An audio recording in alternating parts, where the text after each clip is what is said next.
Assalamualaikum warahmatullahi wabarakatuh.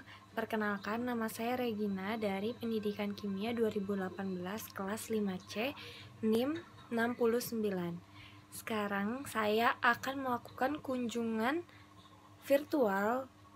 industri virtual ke PT KAO, di mana kita akan melihat pembuatan deterjen dan sabun.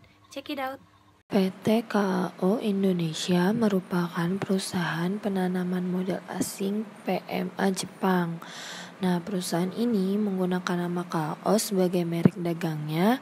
Contoh hasil produksi PT KAO adalah produk sabun perawatan wajah dan sabun mandi Biore, dan juga produk perawatan pemakaian seperti sabun Attack. Sejarah perusahaan PT KAO Indonesia berdiri pada 18 Januari 1985 dengan visi menjadi perusahaan yang paling memahami dan dekat di hati konsumen dan pelanggan. Dalam memproduksi produk-produk kualitas untuk konsumen, saat ini PT KAO Indonesia memiliki 2 fasilitas produksi di Cikarang dan Karangan seperti logistik center. Sejarah perusahaan. KAO Kompresor hadir di Indonesia dengan keyakinan bahwa bangsa yang bersih adalah bangsa yang sejahtera, dan cara hidup yang sehat adalah cerminan sebuah tingkat kehidupan yang lebih baik. Pada tahun 1985, KAO Compression membuat sebuah langkah besar dengan menggandeng PT Dino Indonesia Industrial Ltd. yang telah memproduksi bubuk deterjen Dino sejak tahun 1969. Gabungan dua perusahaan ini tetap bernama PT Dino Indonesia Industrial dengan perbandingan saham 50/50. Nah, pada tahun 1990 dibentuklah PT Indo KAO Indonesia dengan memasarkan produk-produk PT Dino Industrial. Dan di awal tahun 1997, PT Dino Indonesia Industrial bergabung dengan PT Dino KAO Indonesia menjadi PT KAO Indonesia. Bahan pembuatan deterjen. Ada surfaktan, adiktif, ada Borders and Such regenerator, fatty alkohol. Berikut pun ada proses produksi.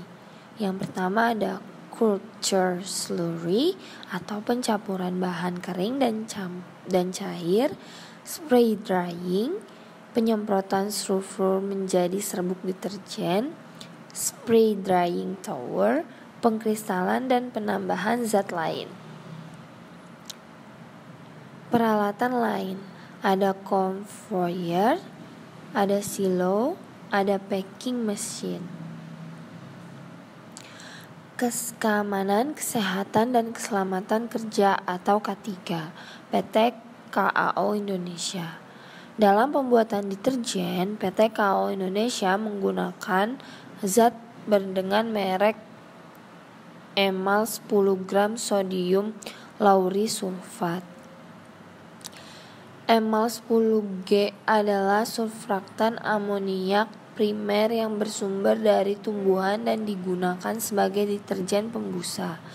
Zat ini umumnya ditemukan pada produk pencuci dan pembersih penyegar udara, produk kosmetik, pengilap, bahan kimia konstruksi, bahan bakar, pupuk artikel tekstil, pelapisan dan tinta, pengolahan air, pengendalian hama, dan produk pelindungan tanaman. Informasi kesehatan. Emal 10G berbahaya apabila tertelan. Kontak dengan emal 10G yang belum dilarutkan dapat menyebabkan iritasi kulit dan kerusakan pada mata. Penilaian resiko dan hasil. Toksitas akurat mulut atau berhubungan dengan kulit. Berbahaya jika ditelan namun tidak dianggap beracun serta akut jika bersentuhan dengan kulit. iritasi atau korosi.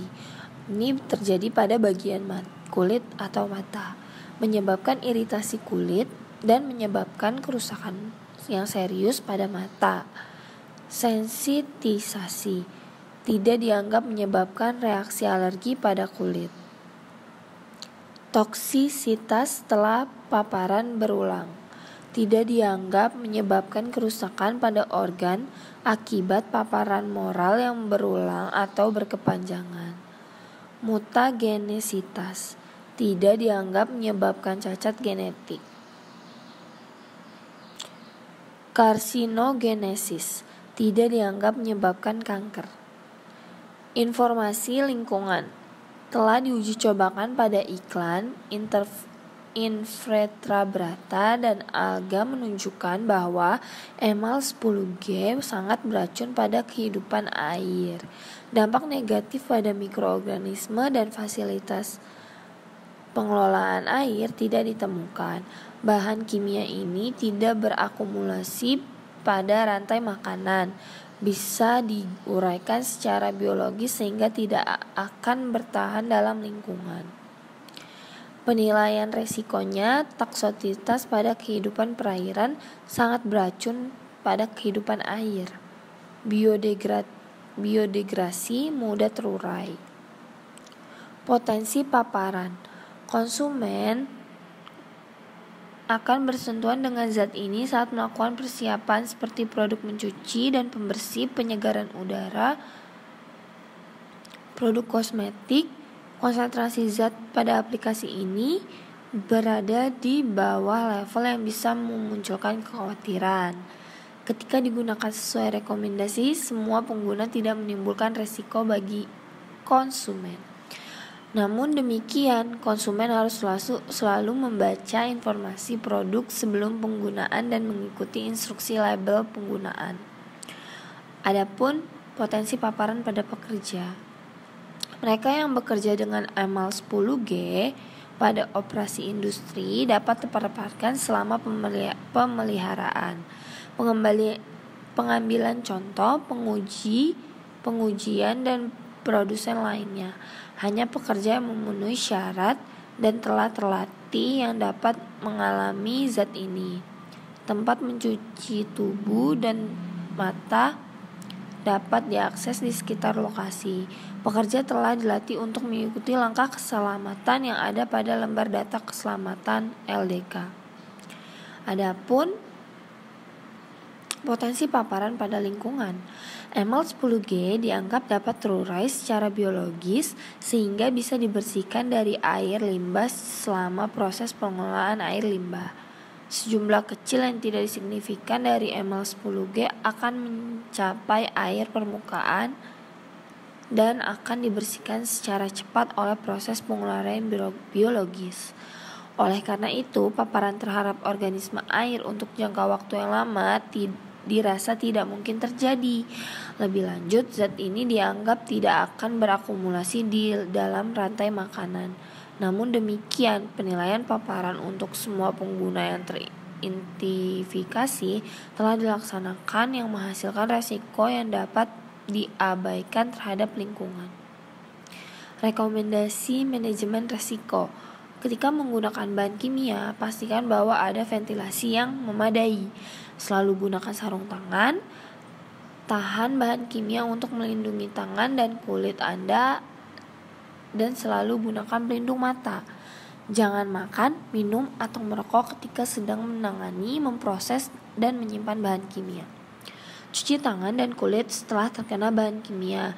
Jika terjadi iritasi kulit, segera hubungi dokter. Jika zat ini masuk ke dalam mata, bilas dengan air dengan hati-hati. Selama beberapa menit, lepas lensa kontak. Jika ada dan mudah melakukannya, lanjutkan membilas serta hubungi dokter. Semua pelepasan air limbah yang mungkin mengandung zat ini diarahkan ke fasilitas pengelolaan air kota yang membersihkan zat ini dari pelepasan akhir ke air penerima. Pelepasan dari udara tidak mungkin terjadi sehingga tidak ada rekomendasi yang khusus diperlukan. Informasi peraturan atau klarifikasi atau parabelan.